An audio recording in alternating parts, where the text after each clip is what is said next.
जय Hind defence lovers. आज की टॉप हेडलाइंस कुछ इस प्रकार है। उल्फा के मुताबिक भारत के फोर्सेस ने म्यांमार में करी कोवर्ट स्ट्राइक। यूके के साथ जेट इंजन वाली डील पर एडवांस टॉक्स।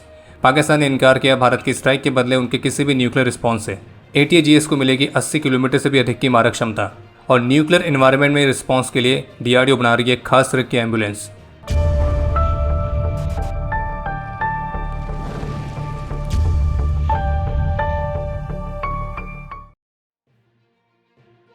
तो आज जहां एक तरफ 13 जुलाई को रविवार के दिन अधिकतर लोग छुट्टियां मना रहे होंगे, वहीं दूसरी तरफ हमारे ही पड़ोस में कुछ ऐसा हुआ है जहां कुछ देश के दुश्मनों को परमानेंट छुट्टी पर भेज दिया गया है, या यूं कहें उनकी परमानेंट छुट्टी हो गई है।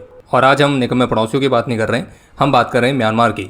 तो अपडेट यह है कि इंसर्जेंट ग्रुप उल्फा आई की तरफ से क्लेम किया गया है कि आज सुबह म्यांमार में उनके 4 कैंप्स पर ड्रोन से स्ट्राइक की गई है और जिसमें उल्फा आई के 2 कमांडर्स भी निपट गए, यानी कि वो मारे गए। और उल्फा आई का दावा यह है कि यह हमला भी तब हुआ जब वे अपने एक अन्य सीनियर लीडर की फ्यूनरल सेरेमनी में थे। और अपने इस ऑफिशियल स्टेटमेंट में उन्होंने जिसको हमले के लिए जिम्मेदार ठहराया है तो उसे ऑक्यूपेशनल फोर्सेस करके मेंशन किया गया है, जिसमें उनका ये कहना है कि ये जो फोर्सेस हैं वो फाइटर जेट्स का इस्तेमाल करके इन एरियाज़ पर लगातार हमले करते रहती है। और फिर इसी के साथ उन्होंने वॉर्न भी किया है कि हम असम के स्थानीय लोगों को ये बताना चाहते हैं कि कॉलोनियल नेशन द्वारा कंडक्ट किए गए इस ब्रूटल अटैक का वे बदला लेंगे। और जानकारी के लिए आपको बता दें कि इस उल्फाई संगठन का जो प्रमुख है परेश बरुआ, तो वो नई दिल्ली को ही कॉलोनियल पावर और इंडियन आर्म फोर्सेस को ऑक्यूपेशनल फोर्सेस कहता है। तो कहने का तात्पर्य यह है कि उल्फाई ने अपनी ऑफिशियल स्टेटमेंट में इस हमले के लिए भारत को जिम्मेदार ठहराया है और उसके मुताबिक भारत के फोर्सेस ने ही उनके कैंप्स पर हमला किया था। और इस हमले की तस्वीरें जो सामने आई हैं तो उससे तो ये स्पष्ट हो रहा है कि यह हमला काफ़ी बेहतरीन तरीके से और बहुत ही प्रिसाइसली कंडक्ट किया गया है। और अभी जिस समय हमें वीडियो रिकॉर्ड कर रहे हैं तब तक आई रिपोर्ट्स के मुताबिक भारत ने म्यांमार में इस तरह के किसी भी तरह के ऑपरेशन से इनकार किया है, जिसमें गुवाहाटी बेस भारत के रक्षा प्रवक्ता लेफ्टिनेंट कर्नल महेंद्र रावत का कहना है कि उनके पास इस तरह के ऑपरेशन के कोई भी इनपुट्स नहीं है। वहीं असम के मुख्यमंत्री का कहना है कि उन्होंने भी उल्फाई की स्टेटमेंट्स देखी है और उन्होंने स्पष्ट किया कि इस तरह के किसी भी ऑपरेशन में असम पुलिस शामिल नहीं है और न ही असम की सॉइल से इस तरह के किसी भी हमले को अंजाम दिया गया है। और बाकी आमतौर पर जो डिफेंस अथॉरिटीज़ हैं वो इस तरह के इंसिडेंट्स के बाद स्टेटमेंट्स जारी करती हैं, लेकिन उनकी तरफ से ऐसी कोई भी स्टेटमेंट अभी तक जारी नहीं की गई है। यानी कहने का मतलब यह है कि भारत ने इस हमले से पूरी तरह से इनकार किया है जिस तरह के दावे उल्फाई भारत पर लगा रहा है। और बाकी जहाँ पे ये स्ट्राइक हुई है तो वो जगह म्यांमार में लगभग 400 किलोमीटर अंदर है, जिसमें उल्फाई का ईस्टर्न कमांड हेडक्वार्टर भी डिस्ट्रॉय हुआ है। और मीडिया रिपोर्ट्स के मुताबिक करीब 100 से अधिक ड्रोन्स ने उल्फाई के इन आतंकी कैंपों को तबाह किया था। और उल्फाई के मुताबिक इस हमले में उनके करीब 19 कैडर मारे गए हैं, 19 से ज़्यादा घायल हुए हैं, मल्टीपल मोबाइल कैंप्स भी टारगेट हुए हैं और उल्फाई का सीनियर लीडर भी एलिमिनेट हुआ है।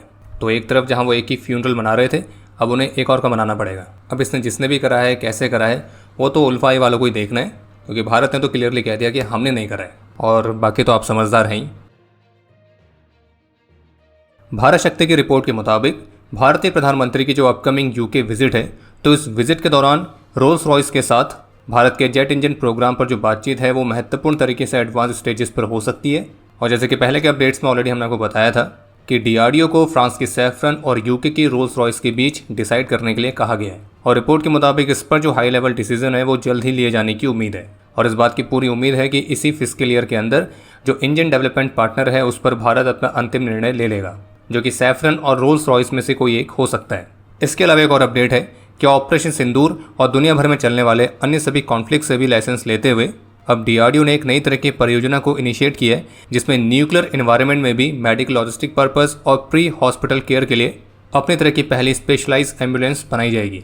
और जिस तरह से आज के मॉडर्न वर्ल्ड में CBRN थ्रेट्स यानी कि केमिकल, बायोलॉजिकल, रेडियोलॉजिकल और न्यूक्लियर, तो ये थ्रेट्स दिन प्रतिदिन बढ़ते जा रहे हैं, तो इस तरह के स्पेशलाइज मेडिकल रिस्पॉन्सेज की तत्काल जरूरत है। और इस परियोजना पर काम करने के लिए DRDO ने एक्सप्रेशन ऑफ इंटरेस्ट भी जारी कर दिया है। DRDO ऑफिशियल्स का कहना है कि जो ट्रेडिशनल एम्बुलेंस होती हैं तो वो CBRN एमरजेंसीज़ के डिमांड को पूरा नहीं कर सकती हैं, और इसलिए हमें CBRN एमरजेंसीज़ के लिए एक स्पेशलाइज एम्बुलेंस की ज़रूरत है, जिसमें एडवांस फिल्ट्रेशन से लेकर सैनिटाइजेशन सिस्टम्स होने चाहिए और इंटरनल इन्वायरमेंट को क्लीन रखने वाले प्रोटेक्टिव इक्विपमेंट भी होने चाहिए। और जबकि CBRN इन्वायरमेंट में इस्तेमाल करने के लिए DRDO ने ऑलरेडी कई अलग अलग रेंज के इक्विपमेंट और सेफ्टी मेजर्स को विकसित किया भी है।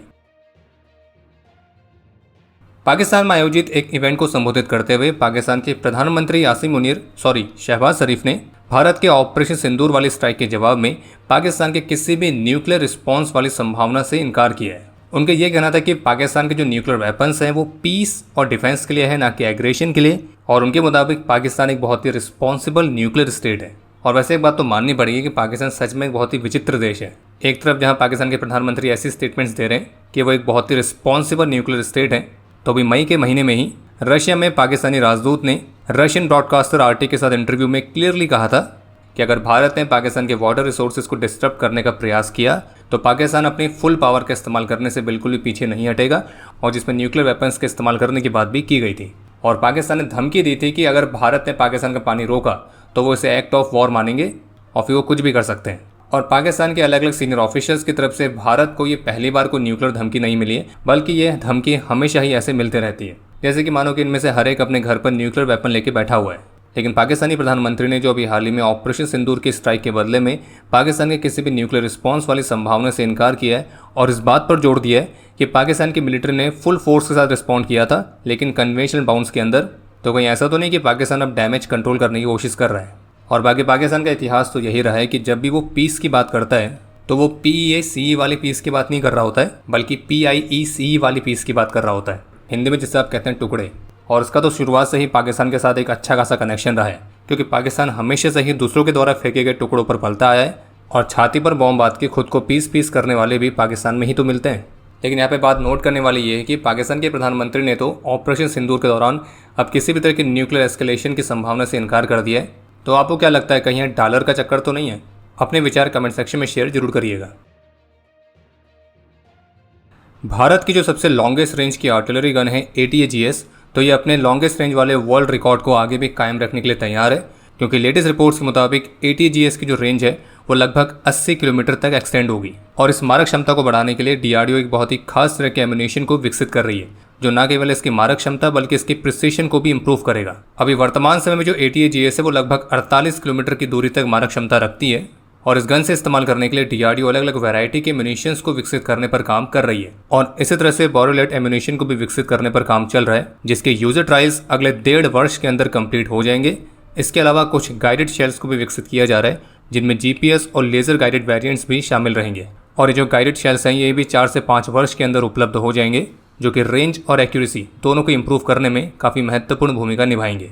और ARDA के ऑफिसर्स का कहना है कि इन सबके अलावा वे रैमजेट क्लास के शेल्स को भी विकसित करने पर काम कर रहे हैं, और वो भी गाइडेंस सिस्टम के साथ ही आएगा, और जो कि 80 किलोमीटर से भी अधिक की मारक क्षमता प्रदान करेगा। यानी कि विकसित होने के बाद ये दुनिया का अभी तक का सबसे एडवांस्ड आर्टिलरी शेल होगा।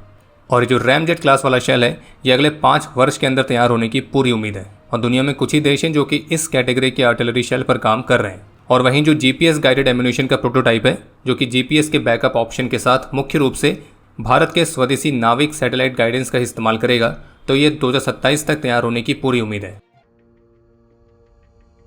US स्ट्रेटेजिक बॉम्बर के साथ एलाइज द्वारा कंडक्ट की गई हाल ही की एरियल ड्रिल्स के बीच आज रविवार को नॉर्थ कोरिया ने अमेरिका, साउथ कोरिया और जापान को वार्न किया है कि उनके लिए अगर कोई भी सिक्योरिटी थ्रेट उत्पन्न होता है तो उसको काउंटर करने के लिए वे मिलिट्री एक्शन लेने के लिए हमेशा तैयार है। बाकी अब समय है आज के इतिहास का। आज के दिन 2006 में 24 असम राइफल्स के सूबेदार TB पुन ने अपना सर्वोच्च बलिदान दिया था। और आपके लिए आज का प्रश्न है कि असम राइफल्स किस मिनिस्ट्री के अंडर आती है? और अब समय है आज के टॉप 3 कमेंट्स का, जो ये रहे आपकी स्क्रीन पर।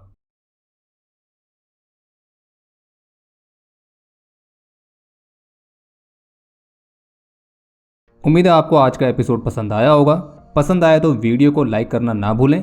आपके कोई भी सुझाव या सवाल हो तो उसके लिए कमेंट सेक्शन ओपन है। और अगर आप डिफेंस रिलेटेड और भी एक्सक्लूसिव कंटेंट में दिलचस्पी रखते हैं तो आज ही प्ले स्टोर से डिफेंस स्क्वाड की सुपर ऐप को डाउनलोड करना ना भूलें। और अगर आप चैनल पर पहली बार आए हैं तो squadron.in पे जाके हमारे नए डिज़ाइंस को भी चेकआउट जरूर करें। बाकी जल्द मिलेंगे नए एपिसोड के साथ। तब तक के लिए जय हिंद, जय भारत।